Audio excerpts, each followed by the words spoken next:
Boa noite. Esta é uma mensagem bíblica do culto de oração. Meditaremos e estudaremos hoje no livro de Josué, capítulo 18, versículos 11 a 28. Da divisão das terras que restaram entre as 7 tribos, primeiramente a sorte caiu para a tribo de Benjamim. Ao norte foi para a tribo de José, que era Efraim, e o sul para Judá. A tribo de Benjamim ficou exatamente no meio deles.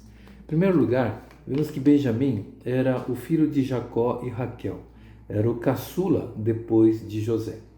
Depois, deixar Benjamim ao lado da tribo de José era natural. Mas no versículo 11 diz que a sorte saiu sobre a tribo de Benjamim. Ou seja, vemos aqui já a ação, a soberania do Senhor Deus diante dessa divisão das terras. Em segundo lugar, mais tarde podemos ver que Benjamim se une à tribo de Judá para formar o reino sul. Vemos novamente a soberania do Senhor Deus, pois tinha um grande propósito, essa proximidade da região. Em terceiro lugar, as terras dadas à tribo de Benjamim eram pequenas, comparado às outras tribos. Isso porque Benjamim era uma tribo de pequena população. Em quarto lugar, essa região dada à tribo de Benjamim eram terras férteis e também tinham cidades estratégicas e importantes, tais como Betel, Jericó e Jerusalém. Claro que muitos pensavam que Jerusalém pertencia à tribo de Judá. Alguns pensamentos, algumas reflexões para nós através desse texto. Em qualquer época, a questão da divisão das terras sempre foi um problema e motivo para o surgimento de brigas e guerras.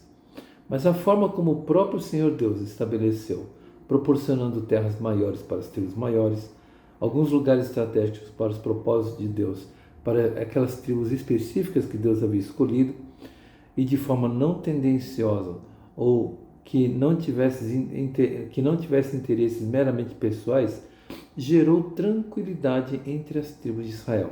Repito, não foi Josué que fez assim.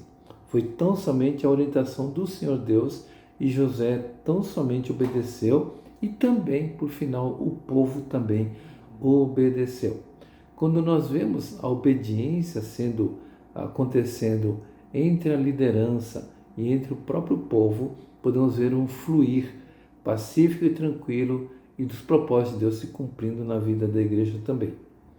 Ao lembrarmos a parábola dos talentos em Mateus 25, 14 a 30, nos mostram claramente que foi o próprio Senhor Deus que distribuiu os talentos. A um deu 5, a outro 2 e a outro 1 talento. A cada um de acordo com a sua capacidade. Será que somos gratos com os talentos que temos recebido? Ou será que estamos comparando com os outros? E será que estamos, na verdade, competindo com as pessoas? Vamos lembrar de agradecer a graça de Deus dada a nós. Mais do que os dons, talentos e a graça de Deus que temos recebido, que temos gratidão, na verdade, ao doador dessa graça, desses dons e desses talentos. Seja essa nossa devoção àquele que é doador de todas essas coisas. Que Deus assim nos abençoe.